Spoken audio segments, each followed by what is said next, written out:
বিশ্বাস করবেন না, মাটি দিয়ে যে এত সুন্দর এত কিছু জিনিসপত্র তৈরি করা যায় আসলেই সম্ভব।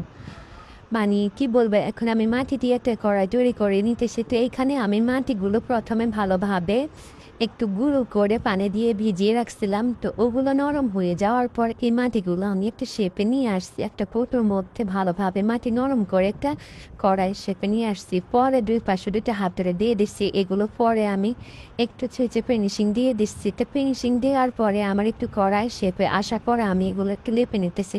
তো যত বেশি মাটির জিনিস মানে লেপে ফিনিশিং করা হবে ততটাই মাটির জিনিস ফুটে আসছে আসলে। তো এই তো দেখতেছে আমি মানে ধীরে ধীরে আস্তে আস্তে এই কড়াইগুলার হাতে ওগুলো প্রস্তুত করে নিতেছি।